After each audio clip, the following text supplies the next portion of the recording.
Good afternoon. Thank you all so much for joining us this afternoon for a special guest curated walkthrough of our Popular Women's Army Corps Female Soldiers in World War II virtual exhibit, presented in honor and observance of National Military Appreciation Month. My name is Liz Eberlein. I am the Education Programs Manager at the National Women's History Museum. For those of you who are with us for the very first time, welcome. For those of you who have attended a Sundays at Home program before, welcome back. We thank you so much for taking time out of your Sunday afternoon to be with us.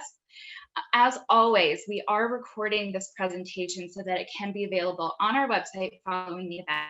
We'll be answering questions at the end of today's walkthrough. So if you would like to ask a question or if you have a comment, please use either the chat box or the Q&A function on the toolbar at the bottom of your screen. You may ask your question at any time during the presentation, but they won't be answered until the end of the presentation. In early 2019, the National Women's History Museum launched a new 5-part virtual exhibit series entitled Star-Spangled Hearts, Women in Military Service During World War II, in commemoration of 2 landmark international observations: the 75th anniversary of the D-Day invasion in 2019 and the 75th anniversary of the end of World War II in 2020. Each exhibit within the series aimed to provide audiences with an introduction to one of each of 5 all-female military squadrons active during the Second World War: the WASPs, the WACs, the SPAR, the WAVES, and the Women Marines. Often overlooked in current historical recounting, these unsung women heroes heeded the call to serve their nation when so many of their male soldier counterparts were sent abroad to fight. This series captured their stories through primary sources, historical photographs and graphic images, and oral histories told by female veterans.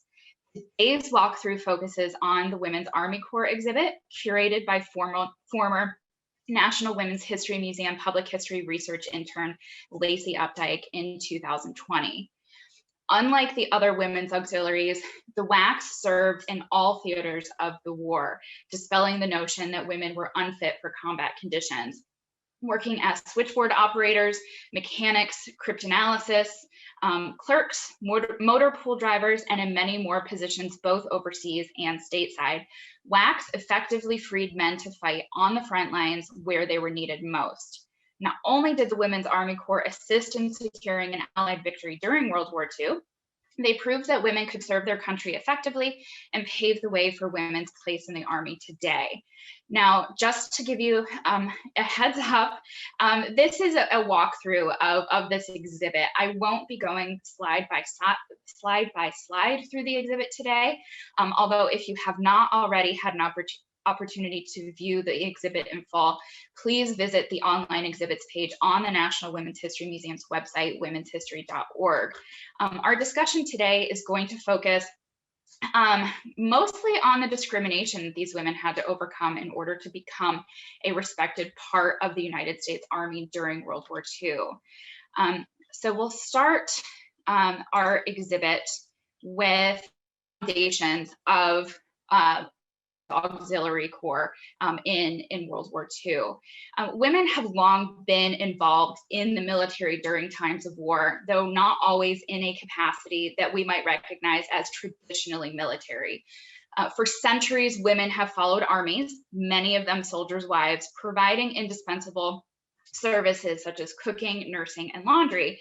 But with the onset of World War I, women took on these same roles and newer ones, but their service during this conflict was significantly different from that of earlier wars. Thousands of women in the United States formed and or joined organizations that worked to bring relief to the war-torn countries in Europe, even before official American entry into the war in April of 1917. And World War I was without a doubt a watershed event for women's military service in the United States. During the First World War, as the state of communications worsened on the Western Front, General John Pershing issued a nationwide request for women telephone operators who were willing to volunteer with the Army Signal Corps in France. Referred to as the Hello Girls by the soldiers, they made Army communications possible. Like the soldiers with whom they worked, they risked their lives. Unlike those soldiers, they were not considered part of the Army. even though they took the Army oath of service and are subject to court-martial, they do not receive any of the benefits extended to soldiers during or after the war, and they even had to pay for things like their food, lodging, and even their own uniforms. Grace Banker, who was one of the Hello Girls, even receives a Distinguished Service Medal during World War I for her work as a Hello Girl, but the Women's Signal Corps telephone operators are not granted veteran status until 1979, and at that point, only about 30 of them are still alive to accept this status. Once World War I ends, women are discharged from service and are once again volunteers until World War I begins and creates another unprecedented need for soldiers and dramatically changes the military's non-combat ranks. In May of 1941, Congresswoman Edith North Rogers, who is pictured here on the left side of your screen, she introduced a bill to establish a Women's Army Auxiliary Corps, citing two rationales for the formation of this organization. One was to ease the shortage of able-bodied men. The second reason was to answer an undeniable demand from American women that they be permitted to serve their country together with the men of America to protect and defend their cherished freedoms and democratic principles and ideals. Rogers had remembered the female civilians who had worked overseas with the Army under contract and as volunteers during World War I, and she's determined that if women were to serve again with the Army in a wartime theater, she's determined that they would receive the same protection and benefits as their male counterparts. So this initial resolution that she introduces to Congress in May of 1941 initially fails, but as public sentiment increasingly favored the creation of some form of a women's corps after the attack on Pearl Harbor on December 7th, 1941, Army leaders decide to work with Rogers to devise and sponsor an organization that would constitute the least threat to the Army's existing culture. And even though Rogers believes that the Women's Corps should be a part of the Army so that women would receive equal pay, pension, and disability benefits, the Army did not want to accept women directly into its ranks. And the concept of women in uniform was difficult for American society of the 1940s to accept. 1939 Army staff study, which addressed the probability that women would serve in some capacity with the Army, a male officer wrote that women's probable jobs would include those of hostess, librarians, canteen clerks, cooks and waitresses, chauffeurs, messengers, and strolling minstrels. But there is no mention made in that report of the highly skilled office jobs, which the majority of WACs eventually held, because such positions often carried with them significant responsibility, and many people doubted that women were capable of handling such jobs. So this is in 1939. This is kind of the sentiment that's going on. Now, the final bill that is eventually passed represented a compromise between these two sides, between the initial bill that Edith North Rogers had introduced and the Army. And the Women's Army Auxiliary Corps, the WAC with two A's, is established to work with the Army for the purpose of making available to the national defense the knowledge, skill, and special training of the women of the nation. In this bill, the Army would provide up to 150,000 auxiliaries, that's how they were referred, with food, uniforms, living quarters, pay, and medical care. But women officers would not be allowed to command men.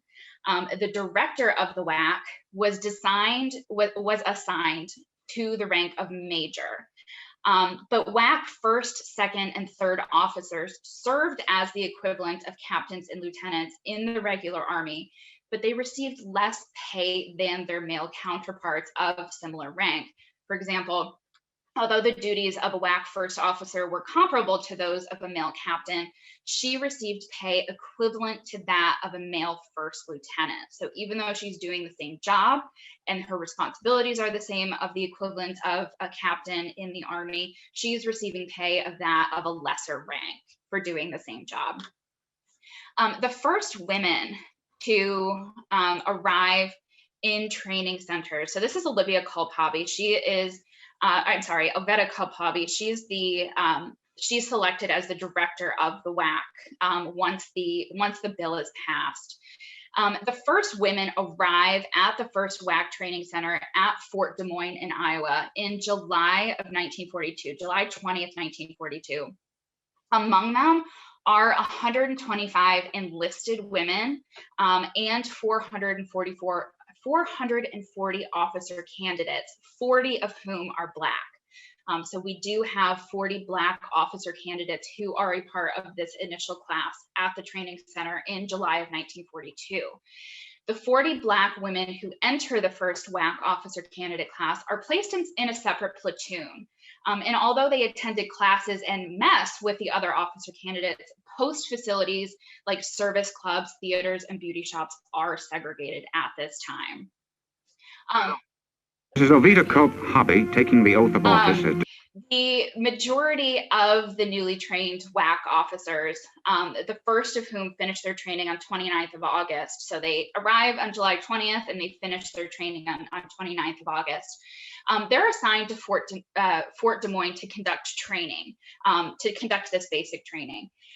As officer classes continue to graduate throughout the fall of 1942, many of them are assigned to staff 3 new WAC training centers in Daytona Beach, Florida, Fort Oglethorpe, Georgia, and Fort Devens, Massachusetts.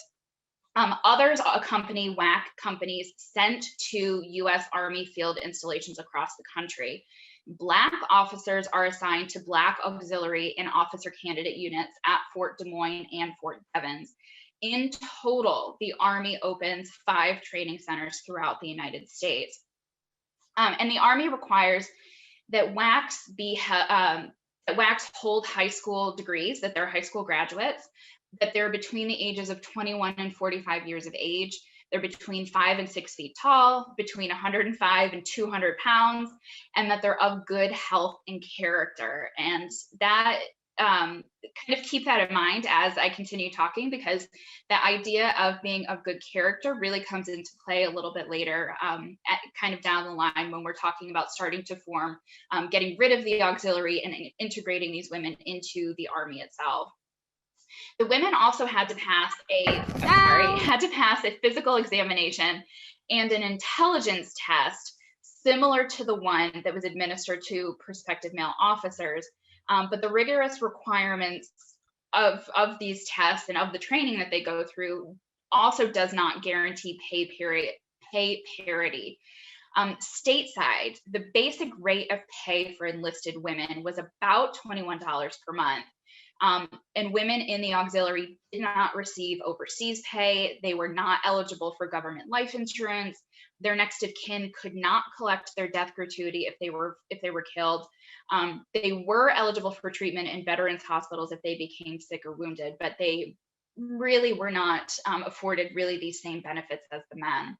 And no one expected women to go into combat. So they underwent 6 weeks of basic training for WAC recruits. So this is an abbreviated version of what the men go through. So the women only go through weeks of this basic training.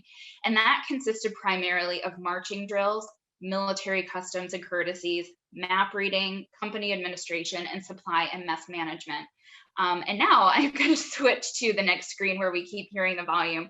I'm just going to play part of the Duckworth chant, which is the military cadence call and response song that is sung by military personnel while they're running or marching. This one that you're going to hear, I'm going to play maybe a minute of it. It's 3 minutes long, but you'll get the idea with just a clip of a minute. This one is led by Staff Sergeant Gladys Woodard in 1945, and it's really just kind of cool to hear these women call cadence while they're marching. So I'm going to play that for you right now. 1, 2, count up, 3, 4, cadence count. 1, 2, 3, 4, 1, 2, 3, 4. Getting eyes are off the ground, 40 inches cover down, sound up. 1, 2, sound up, 3, 4, cadence count. 1, 2, 3, 4, 1, 2, 3, 4. Getting eyes are off the ground, 40 inches cover down, sound up. 1, 2, sound up, 3, 4, cadence count. 1, So that gives you an idea of this cadence call that these women would call as they were marching to kind of keep them into step.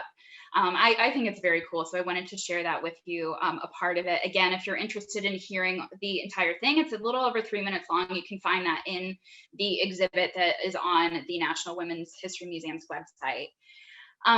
So the Auxiliary Corps at this point is exceeding its recruitment goals. And by the end of September 1942, the WAC Training Center at Fort Des Moines is training to capacity.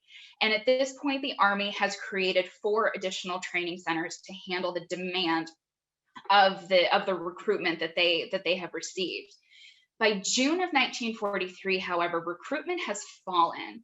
And part of this, there are a few reasons behind this. One is there are higher paying jobs in the civilian industry than women can get in the Army. So they can be paid more in the civilian world than they can be paid in the Women's Auxiliary Corps. Another one is that there is this lack of equal benefits that were in the Army between their male counterparts. So they're just not receiving the same benefits as men. And so recruitment starts to fall off in that respect.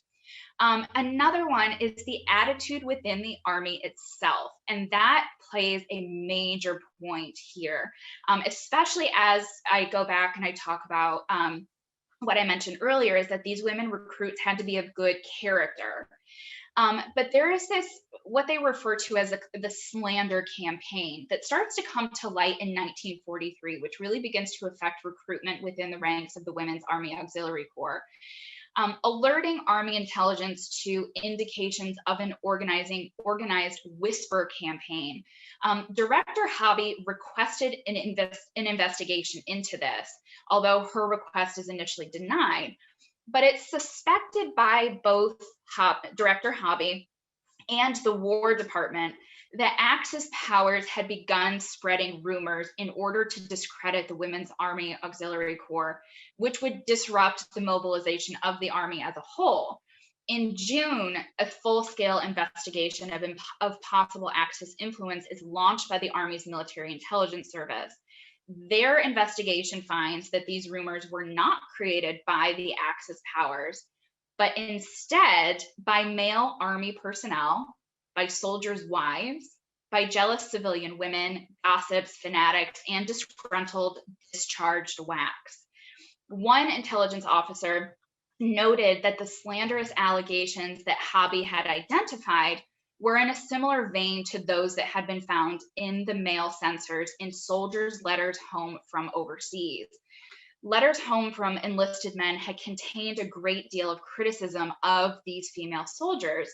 And when the Office of Censorship ran a sample tabulation, it discovers that 84% of soldiers' letters mentioning the WAC were unfavorable. Many of these soldiers had never even seen a WAC at this point, but they were away from home, they were facing unknown dangers, and many kept up their spirits by imagining their return to the family and their return to the community that they had left behind. And it was important that the family and the community remain unchanged. Women in the military represented change. And enlisted soldiers tended to question the moral values of any woman attracted to military service, and they passed these beliefs on to their families at home through their letters. Many of these soldiers believed that the WAC's duties included keeping up morale and keeping the men happy. And to this end, contraceptives were supposedly issued to all WACs, and again, supposedly, large numbers of pregnant WACs were being returned home from overseas. It was rumored that 90% of the WACs were prostitutes and that 40% of all WACs were pregnant. According to one story, any soldier seen dating a WAC would be seized by Army authorities and provided with medical treatment. So this was this convoluted game of telephone that starts to develop, with these rumors being passed on through letters from enlisted soldiers, and it just kind of gets out of control at this point. Concerned soldiers believed that WACs were not fit company for their sisters and girls. Many of these started to forbid their wives, fiancés, and sisters to join the WAC. Some even threatened divorce or disinheritance if their daughters or wives, joined as well. After American servicemen saw WACs on the job and they worked with them, many changed their minds. But at this point, so much damage had been done with this whisper campaign and the slander campaign that it was really hard to kind of reverse the conversation, to kind of bring this back to a better mindset here. Another source of adverse public opinion regarding the WAC begins to take root in cities and towns that had joined military bases.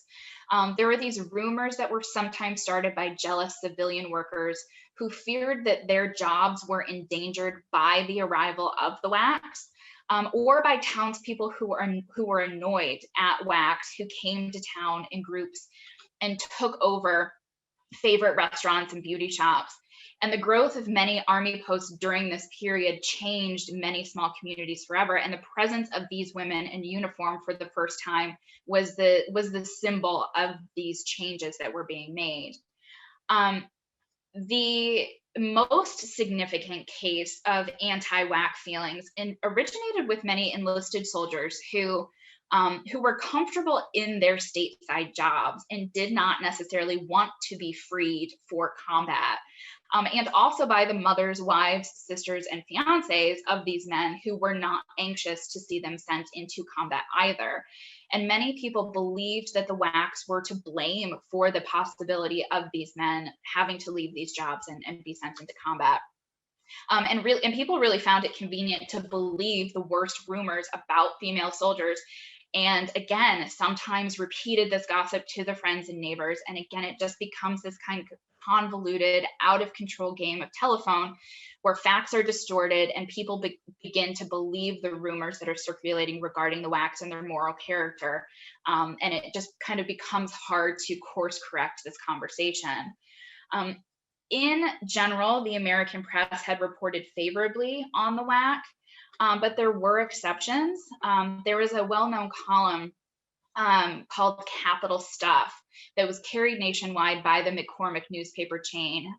And columnist John O'Donnell claimed that a super secret War Department policy authorized the issuance of prophylactics to all WACs before they were sent overseas. And O'Donnell insisted that the director of the WACs, Oveta Kalpabi, was fully aware of and in agreement with that policy. And of course, the entire charge was a fabrication, and O'Donnell was forced to retract his allegation. But again, the damage that was done to the WACs by this column, even with the rapid retraction, was incalculable. WACs and their relatives are outraged and humiliated. Immediate denials are issued by President and Mrs. Roosevelt and others within the Army services. And it mitigated the feelings of some, but it really does not do a whole lot to alleviate the shock of many. And the inevitable general public discussion leads Congress to summon Director Hobby to produce statistics on WAC pregnancies and the frequency of venereal disease. So she has to go in front of Congress to give this report status on the statistics of pregnancies and venereal disease, which within her Women's Army Auxiliary Corps. And, again, it's the slander within John O'Donnell's, column and this whisper campaign that does a lot to kind of really halt this, the recruitment, and the recruitment really slows down for the Auxiliary Corps. In January of 1943, before the slander campaigns had become a national scandal, Congresswoman Rogers and Director Hobby had drafted a bill to incorporate the Women's Army Auxiliary Corps into the Army. But due to the vilification of the WAC at this time, the bill remained unacknowledged by the House. Congress had, eventually opened hearings once the scandal kind of died down a little bit. They opened hearings in March of 1943 on the conversion of the WAC into the regular Army. And Army leaders asked for the authority to convert the Women's Army Auxiliary Corps into the Women's Army Corps. So we're going from the WAC with 2 A's to the WAC with 1 A, which would be part of the Army itself rather than merely serving with it. And the WAC had been an unqualified success. The Army received more requests for WACs than it could provide. And although this auxiliary corps were desperately needed overseas, the Army could not offer them the protection if captured or benefits if they were injured or killed, which regular Army soldiers received. And the plans for an eventual Allied front in Europe required a substantially larger army with many more jobs that women could fill, and establishment of a women's Army Corps with pay, privileges, and protection to equal to that of men was seen as a partial solution to the Army's to this problem that the Army was experiencing. On July 3rd, 1943, after this delay that was caused by the congressional hearings on the slander issue, the WAC bill is signed into law, and all auxiliaries are given a choice of joining the Army as a member of the WAC or returning to civilian life. And although the majority decided to enlist, there were 25% who had decided to leave the service at the time of conversion. And a chunk of that 25% is due to the slander campaign that had been ongoing. But at this point, with the termination of auxiliary status, WACs received the same pay, rank, and benefits as male soldiers. And this is a remarkable advancement, especially considering that women in private industry, on average, earned only 80% of the salary of their male counterparts. And it's worth noting that the Army continued to deny nurses many advancements that had been bestowed upon the Women's Army Corps. And part of that might be because caring for the sick was often considered a universally female role, and to recognize nurses as equal to male soldiers, even though they were in the Army, these women would have threatened established gender roles. And at this time, kind of reinforcing the gender norms was a priority during this period of gender integration. Now with the WACs, converting from the auxiliary corps, dropping that extra A to the Women's Army Corps. In July 1943, the 1st Battalion of WACs reached the European Theater of Operations, and they arrive in London. These 557 enlisted women and 19 officers are assigned to duty with the 8th Air Force. A 2nd Battalion of WACs were earmarked for the 8th Air Force reached London between September 20th and October 18th. And the majority of these women worked as telephone switchboard operators, clerks, typists, secretaries, and motor pool drivers. And the WAC officers served as executive secretaries, cryptographers, and photo interpreters. But the demand for switchboard operators and typists remained so high that in 1944, 2 classes of approximately 45 women each were recruited within the theater and received 3 weeks of basic training in England. In 1944, as the Allied forces took the initiative both in Europe and the Pacific, WAC units move into support areas behind the combat troops. January 1944 marked the arrival of the first women, the first WACs, in the Pacific Theater of Operations at New Caledonia. In May 1944, the first contingent assigned to the Southwest Pacific arrives in Sydney, Australia. Landing crafts put WACs ashore on the Normandy beachhead during July 1944. I believe they landed on the beaches of Normandy at D-Day plus 38. So 38 days following D-Day, we had WACs landing on the beaches in Europe.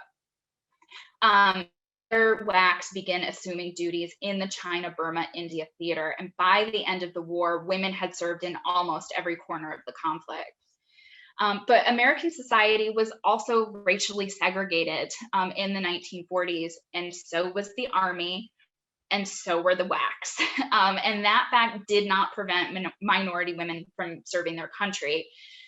During the discussion of the initial WAC legislation, the initial auxiliary legislation, it was established that the newly formed Corps would follow the Army's 10% rule, which meant that it would only accept 10% of African-American recruits to fill the designated number of openings.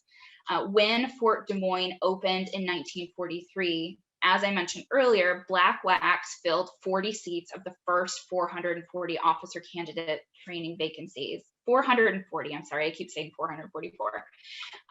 Black WACs served in units like the 68888, which is a postal battalion, and on segregated posts such as Fort Huachuca, Arizona, Fort Riley, Kansas, and elsewhere.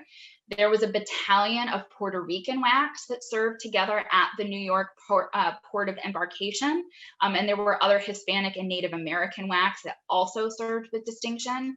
And the Women's Army Corps also recruited second-generation Japanese American women, and several hundred were selected, and a number of these women trained in linguistics at the Military Intelligence Service Language School at Fort Snelling, Minnesota. And other Japanese American WACs received more traditional training in clerical, medical, and supply positions. And eventually they found themselves serving as translators and office workers at General MacArthur's headquarters in Tokyo. So while it wasn't a large number, there were minority women who were serving in the Women's Army Corps at this time. Now, African American WACs only saw duty, overseas duty in the Europe operations. After D-Day, mail services had begun to rapidly back up. And in February of 1945, a battalion of Black WACs received its long-awaited overseas assignment. Organized as the 68888, that is their battalion, 6888, that was their battalion, the 6888 Central Postal Battalion, and commanded by Major, and it later would become Lieutenant Colonel Charity Adams, who I believe is pictured in this photo here. These 800 women are stationed in Birmingham, England for 3 months, and then they're moved to Rouen, France, and they're finally settled in Paris.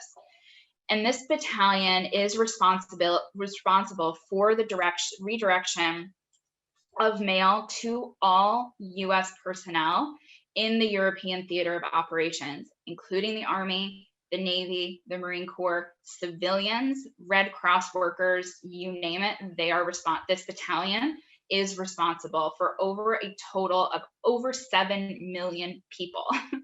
And when mail could not be delivered to the address on the face of the envelope, it's sent to the postal directory to be redirected.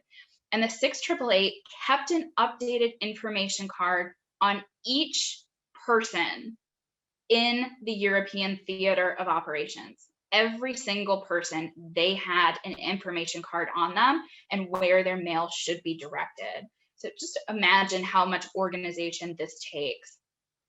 And some personnel at the front are moving frequently, and it often requires several information updates per month to this card that they have. So these women really are a marvel coming in to a really chaotic situation. They had years of mail kind of backed up in this mail room that within months they sat down, they had it organized, and they had a system. And they worked 3 8-hour shifts, 7 days a week to clear out this backlog of Christmas mail that they had received. You know, obviously Christmas time was big for morale for the troops. And so they worked these shifts kind of on a rotating basis. They divided themselves up to make sure that there was consistently this turnover of the backlog of Christmas mail to get it to the troops at the time. And the end of World War II kind of brings this uncertainty to those who remained in the Women's Army Corps. Colonel Hobby had resigned from her command in July of 1945, and Colonel Westray Battle Boyce, quite the name, was named the second director of the Women's Auxiliary Corps. And demobilization of WAC forces increased in momentum, enlistment ceased, and WAC training centers were closed. By the end of 1946, only 8,461 enlisted women and 1,194 officers remained in the Women's Army Corps. Like that of the WAVs, the Navy equivalent to the WACs, and the U.S. Marine Corps Women's Reserve, which is the Marine Corps equivalent of the WACs.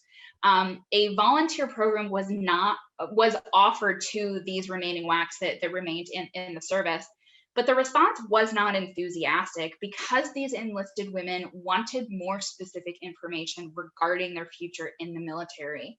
WACs had no legal reemployment rights, they had no peacetime component, or even an active reserve that they could fall into, and they wanted more clarification as to exactly what this would mean if they remained within the Women's Army Corps in a volunteer capacity. And without these rights, jobs for women would be scarce in peacetime. And for that reason, Director Hobby favored disbanding the WAC as soon as the war ended. But Congress does eventually provide reemployment rights for the WACs on August 9th, 1946. But the Army leadership at this time is also fighting to integrate the WACs permanently into its ranks. In 1946, General Eisenhower wrote to field commanders personally requesting their support for an initial bill, which was the Women's Auxiliary Corps Integration Act of 1947. But in a 26-1 decision, the House Armed Services Committee passed only the reserve portion of the bill. In January 1948, Representative Margaret Chase Smith, she was the only dissenting member on the reserve status of the initial WAC integration vote. She proposes the Women's Armed Services Integration Act. And this bill allowed women to serve as permanent regular members of the Army, Navy, Marine Corps, and Air Force. It's passed on June 2nd, 1948, and signed into law 10 days later by President Truman. In 1978, the Army goes a step further and abolishes the WAC, and at that point fully integrates women into the regular Army. Ultimately, at this time, ultimately more than 150,000 American women served in the Army during World War II. And the overall philosophy and purpose of the Women's Army Corps was to allow women to aid the American war effort directly and individually. And the prevailing philosophy was that women could best support the war effort by performing non-combatant military jobs for which they were already trained. And this allowed the Army to make the most efficient use of available labor and free men to perform essential combat duties. And the WAC opened doors for women to serve in the Army. In World War II, 160 women in the WAC died from various non-combat causes. WACs were awarded over 639 medals, including the Distinguished Service Medal, the Legion of Merit, the Soldier's Medal, the Bronze Star, the Air Medal, and the Purple Heart. And 3 WAC units received the Presidential Unit Citation for Meritorious Service in Europe. And it's these trailblazing WACs and the Auxiliary Corps and the Army Corps of World War II who set this course when they answered the call that would integrate by gender what historians have called the most prototypically masculine of all social institutions, the United States Army. And women in the Army continue to break down barriers today that with those that served before them in World War I and World War II to provide inspiration for that. So that is kind of the exhibit, and talking about post-war WACs up through 1978. When the WAC is abolished, there are WACs that serve in Vietnam, and the women in the Women's Army Corps again really is kind of the precursor to the women who serve in the military today. So again, I just touched on a few very major things that are within this Women's Army Corps exhibit. There is more included in the exhibit, and I do encourage you to take a look at it if you have not already, to get more of kind of a personal story. We do have a lot of personal stories included in the exhibit as well, but I kind of wanted to touch on kind of and that these women underwent during this time with the slander campaigns and even racial discrimination as well within the Women's Army Corps and the segregation that they experienced. But I would be happy to answer any questions if anybody has questions for me at this point. Hi, good evening, Liz. Hello. Hi, I am a colleague of Liz's at the museum. My name is Laurie Ann Turjson, and I serve as the Director of Education, and we would love to take any questions that you have at this point. I'm just jumping on to help Liz moderate this Q&A portion. And Liz, we do already have some questions coming in. One is from Lori Rayer, and her mother was a WAC who served in Fort Logan, Seattle. And she is curious about how she can find more information about individual WACs service records. So the National Archives actually has, if you go to the National Archives, they do have a way that you can search. I don't know if you can search individual service records, but they do have a resource on their website that will either help you to answer that question or will direct you towards how you can go about getting those service records. There is the brand new U.S. Army Museum that just opened, the National Museum of the U.S. Army that just opened right outside of Washington, D.C. And I have not had an opportunity to go because of COVID, but I have heard wonderful things. And they do have a legion of curators and resources and archives as well. And they would certainly be, I'm sure, ecstatic to help you if you reached out to them with kind of that information. And again, either being able to help you locate those records or being able to point you in the direction in which you can find that information. But there are a lot of resources out there. I would recommend the National Archives and the National Museum of the U.S. Army. Those two I would recommend to you to kind of reach out for that information though. There's also additional resources listed at the end of the exhibit itself that you could check. And if you get absolutely frustrated and don't know where to start, the museum is a partner in the National Archives History Hub. You can go on, you can ask your questions real time, and there is just a coalition of organizations such as ourselves who kind of man that question site, and the people with the most appropriate knowledge jump on and answer your questions. So if you need a good starting point, History Hub's a great point. I would like to say a warm welcome to Twyla Rochelle Calthan, who has joined us on numerous programs and has been a great supporter and friend of the museum and works for the American Legion. And thank you for her service and for joining us and for her support. There is a comment here, and maybe Liz, you can elaborate on it, but Janice says that the 3341 was the only group of WACs considered part of the Signal Corps.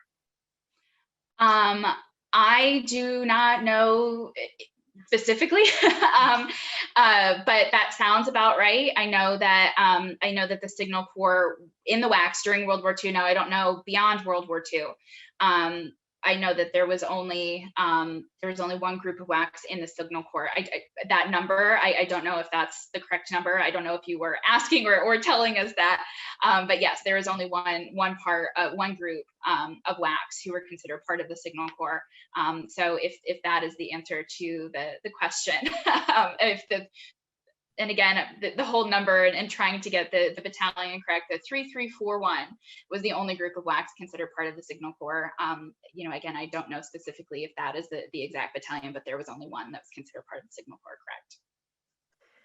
And then Ingrid asked, do you know if there was any discrimination of Puerto Rican women in the Army Nurse Corps? I don't specifically. I am not as familiar with the Army Nurse Corps. I can speak more as a whole to discrimination within kind of the military, especially at that time.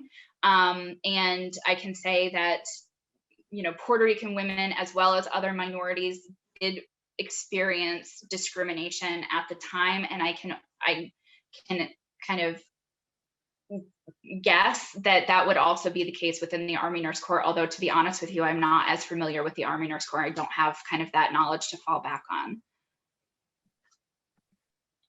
Another question, excuse me, that's my microphone. Another question is, can you tell me how much information is there on the SPARs? And that would not be in this exhibit, but I'll let you elaborate on that.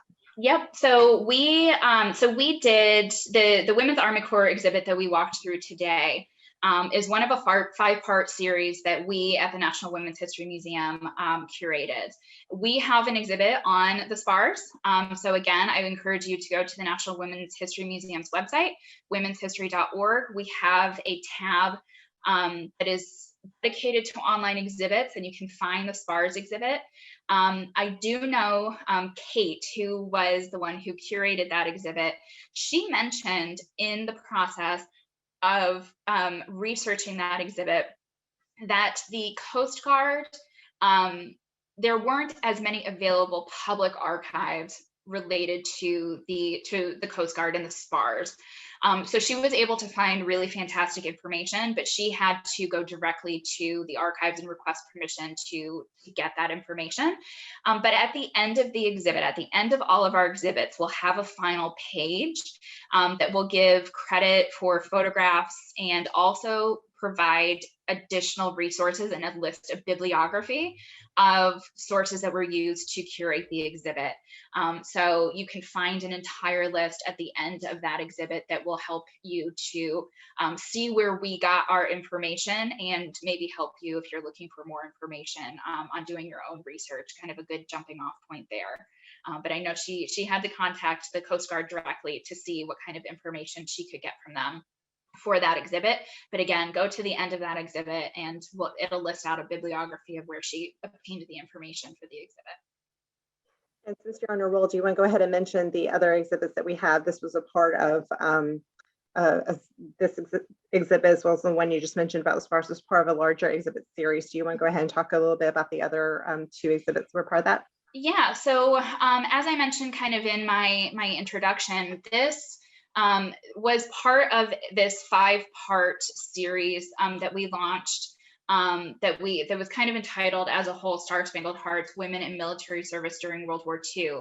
And this 5-part series covered the WASPs, the Women Air Force Service Pilots, the Women's Army Corps, the SPARs, which were the Coast Guard component, the WAVs, the Women Accepted for Voluntary Emergency Service, which was the Navy component, and then the United States Marine Corps Women's Reserve. So we do have separate exhibits for each of these kind of branches, of service during this time. Now, the Women's Air Force Service Pilots were not technically part of the military affiliated with them, but that is part of the exhibit, one of the 5 parts of the exhibit, and we have separate exhibits dedicated to each of these branches. Thank you. And I'm not seeing any other questions coming up right now, so I thought I would just go ahead and mention our upcoming programming in the next couple of weeks. On May 23rd, we have another Sundays at Home program, again at our usual 3 o'clock time frame, and that will be another guest curator-led virtual tour of the online exhibit, Feminism, the First Wave. This is the first exhibit of a 4-exhibit series that will be published throughout this year. This is a rescheduling of the event that was supposed to be held a couple of Sundays ago. We had some technical issues, so if you were planning to be a part of that, please do join us on May 23rd, which is the new rescheduled date. May 26th, which is a Wednesday, we'll have our lunchtime program, Brave Girls Virtual Story Time, where we have an author and illustrator come on and talk about the book that they were a part of. This is mostly geared towards children in grades pre-K through grade 2, but we have a lot of adults join just because it's a nice way to spend your lunch hour, something lighthearted. You still learn something from it.